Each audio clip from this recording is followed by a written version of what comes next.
오늘 우리에게 주시는 하나님의 말씀은 출애굽기 19장 4절의 말씀입니다. 출애굽기 19장 4절의 말씀을 제가 봉독하도록 하겠습니다. 내가 애굽 사람에게 어떻게 행하였음과 내가 어떻게 독수리 날개로 너희를 업어 내게로 인도하였음을 너희가 보았느니라. 아멘. 우리 옆 사람과 함께 평화 인사 나누도록 하겠습니다. 주님의 평화를 빕니다. 특별히 감기 조심하시기를 주님의 이름으로 기원합니다. 인생을 살면서 누군가에게 인도함 받는다라는 것은 참으로 귀중한 일이 아닐 수가 없습니다. 학생이 학교에 들어가서는 선생님의 인도함을 받고요. 조금 더 자라나게 되면 선배들에게 또 대학교 교수님에게 인도함을 받습니다. 심지어 여행을 가더라도 우리는 관광 가이드에게 인도함 받는다라는 사실입니다.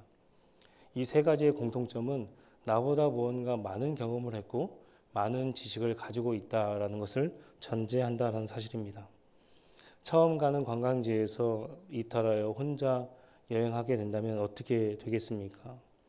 게다가 사전에 많은 정보를 내가 입수하고 알고 여행지에 갔다 손 하더라도 가이드가 어떻게 설명해 주느냐에 따라서 거기에 다시금 가고 싶은지 가고 싶지 않은지 또 바라보는 시각이 달라진다는 겁니다. 그런데 가이드가 설명을 잘 못해주거나 잘 인도해주지 못한다고 한다면 그곳에 우리가 더욱더 가고 싶겠습니까? 가고 싶지 않다라는 것이죠. 신앙생활에 있어서 하나님께 인도함 받는다라는 것은 굉장히 귀중한 일입니다. 오늘 말씀은 하나님의 소유된 백성들이 하나님께 어떻게 인도함 받았는지 두 가지 나누고 말씀을 마칠까 합니다. 첫째, 이스라엘 백성들은 불과 구름 기둥으로 하나님께 인도함 받았다는 것입니다. 우리가 다 읽지는 않았지만 1절과 2절 말씀을 보게 되면 이스라엘 백성들이 출애굽한 지 약 3개월이 되었다라고 그렇게 기록하고 있습니다. 이스라엘 백성들은 출애굽하고 나서 불과 구름 기둥으로 인도하시는 하나님을 경험하게 되었습니다. 그들에게 있어서 불과 구름 기둥은 그들만이 가지고 있는 특별한 장점들이 있다라는 사실입니다. 첫째는 이스라엘 백성들에게 있어서 불과 구름 기둥은 하나님께서 함께 하신다라는 상징이 된다라는 것입니다.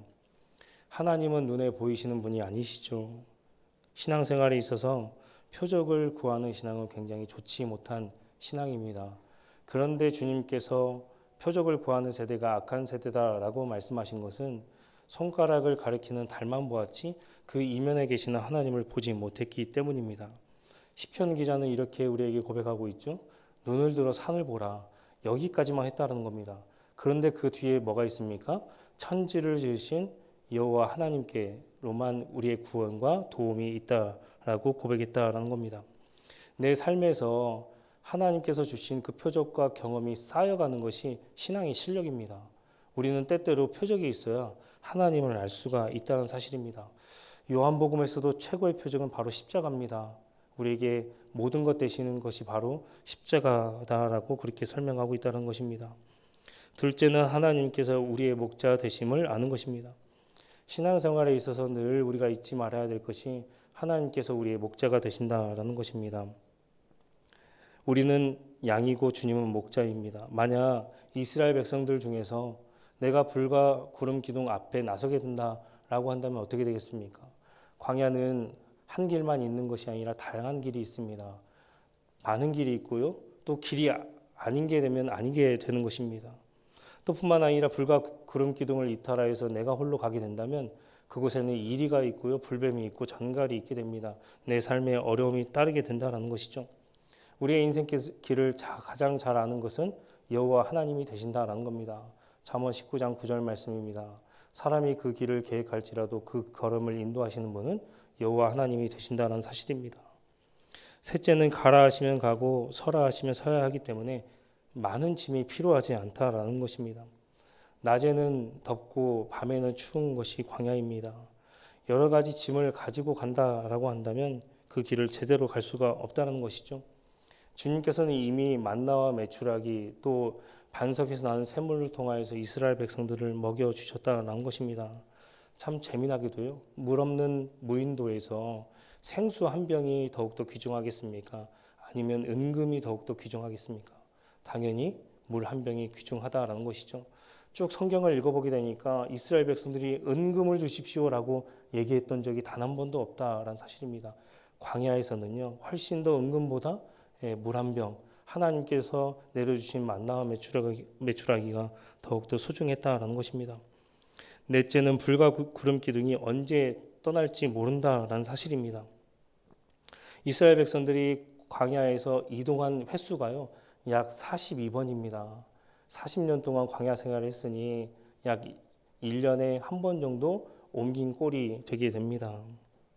그런데 참 재미나게도요, 언제는 하루 있다가 불과 구름 기둥이 떠나게 되고요, 언제는 한 달에, 언제는 1년, 2년 있다가 한 번씩 떠나게 되는 일이 발생하게 되었다는 것입니다. 그럼 언제 떠날지 모르니 어떻게 해야 되겠습니까? 불과 구름 기둥에 눈을 떼지 말아야 된다는 사실입니다. 그래야 바로 즉시 이동할 수 있지 않겠습니까? 주님, 저 조금만 쉬었다 갈게요. 저 아들 때문에 좀 이런 일이 있어서요. 그러한 핑계들이 통하지 않는다라는 사실입니다. 그러면 행진에서 탈락되는 것입니다. 저는 이것이 가장 중요하다라고 생각합니다. 우리가 하나님의 인도하심을 받으려면요, 우리가 하나님을 바라봐야 된다는 사실입니다. 정확히 말하자면 하나님께 집중하는 신앙이 있어야 된다는 사실입니다. 한 번은 예수님께서 물 위를 걸으신 적이 있습니다. 제자들이 그 모습을 보고 유령이다라고 소리치기도 했지요. 주님께서는 나니 안심해라 라는 음성을 들려주시고 제자들이 안심했습니다. 그때 베드로가 이렇게 주님께 간구합니다. 주님, 저로 하여금 물 위를 걷게 하여 주십시오. 처음에 베드로는 주님을 바라보자마자 물 위를 잘 걸었습니다. 그런데 그의 인생길에 풍랑이 오고 여러 가지 문제가 오고 나의 인생길에 고난이 오고 고통이 오는 순간에 그 풍랑을 바라보자 점점점 물 밑으로 빠지게 되었다는 사실입니다. 여러분들에게 있어서 여러분들의 문제와 그 고난과 고통을 바라볼 것이 아니라 우리 인생길에서 우리의 문제보다 더 크신 하나님을 바라봐야 우리의 문제가 해결되고 또 뿐만 아니라 우리는 물 위를 걷게 되는 놀라운 역사가 일어나게 된다는 사실입니다. 아브라함은 어떻게 했습니까? 자식이 없었을 때, 내 후세대에 문제가 있었을 때, 그리고 나에게 문제가 있었을 때 하늘을 바라보게 되었습니다. 하늘을 바라보게 되었더니 무엇이 보입니까? 별들을 바라보게 되었지요. 그것은 바로 하나님의 약속이었습니다. 우리가 어렵고 문제가 생길 때에 하늘을 바라보게 되면, 주님을 바라보게 되면 문제가 해결되고 하나님의 축복이 기다리고 있다는 사실입니다. 하나님께 인도함 받으려면요, 언제 어디서든지 하나님께 눈을 떼지 말고 집중하는 신앙이 필요하다라는 사실입니다. 둘째, 하나님께서 이스라엘 백성들을 독수리와 같이 인도하셨습니다. 4절의 말씀입니다. 내가 애굽 사람에게 어떻게 행하였음과 내가 어떻게 독수리 날개로 너희를 업어 내게로 인도하였음을 너희가 보았느니라. 여기서 독수리 날개로 인도하였다라는 표현은 이스라엘 백성들이 광야 40년 동안 하나님께 훈련받았다는 사실을 담보하고 있습니다. 독수리가 자신의 새끼를 어떻게 훈련시킵니까? 처음에 독수리 어미는요, 절벽에다가 보금자리를 짓게 됩니다. 자신의 털과 좋은 가지를 가지고 이 집을 짓게 되지요. 새끼들은 거기에서 태어나고 또 어미가 주는 먹이로 아주 좋게 잘 자라나게 됩니다. 독수리의 집은 매우 튼튼합니다. 새끼에게는 어미가 물어다 주는 그 밥과 여러 가지 보살핌을 통하여서 아무 걱정 없이 행복한 나날들을 보내게 된다는 겁니다. 그런데 새끼가 어느 정도 자라났을 때 어미가 막 날갯짓을 하면서 절벽 밖으로 떨어뜨리게 된다는 것이죠.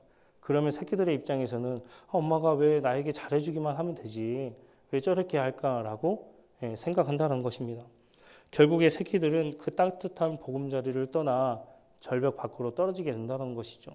그러면 어미가 그 위에서 보고 있다가 새끼가 절벽에서 떨어져 죽게 될 경우에는 그 어미의 등으로 다시금 보금자리로 올라와서 그러한 훈련을 매번 반복하게 된다는 사실입니다. 여기에 영적인 원리가 있지요.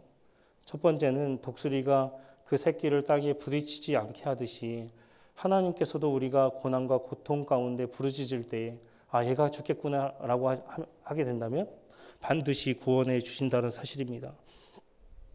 우리가 욥기서를 보더라도 하나님께서 사단의 그 제안을 통하여서 욥을 시험하게 됩니다.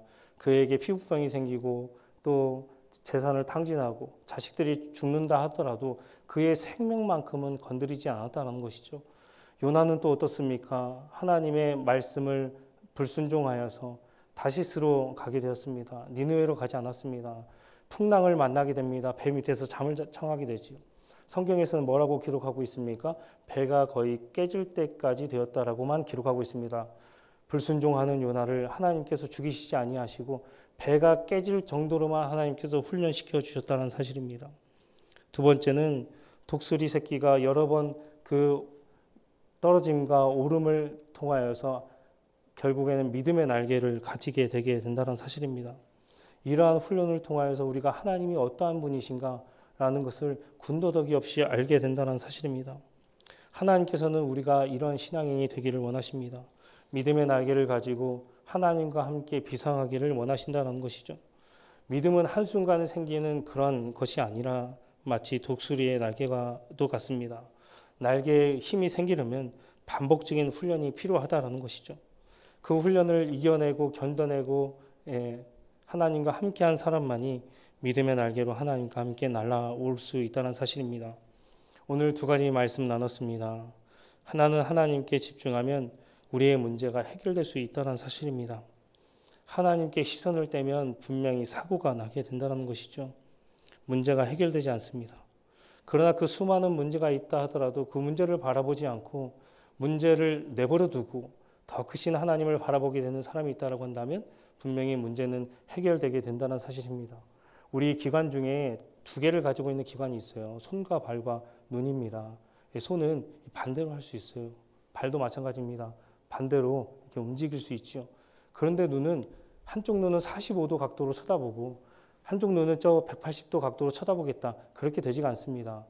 눈은 두 개여도 한 곳밖에 바라볼 수 없다라는 사실입니다. 왜 하나님께서 이렇게 우리의 신체 기관을 지었겠습니까? 바로 하나님 한 분 바라봐라 라는 뜻이 될 수가 있겠습니다. 다른 하나는 우리의 인생이 광야라고 한다면 반드시 하나님의 훈련이 필요하다라는 것이죠. 육신의 몸은 그냥 자라나면 시간이 지나면 자라나는 것입니다.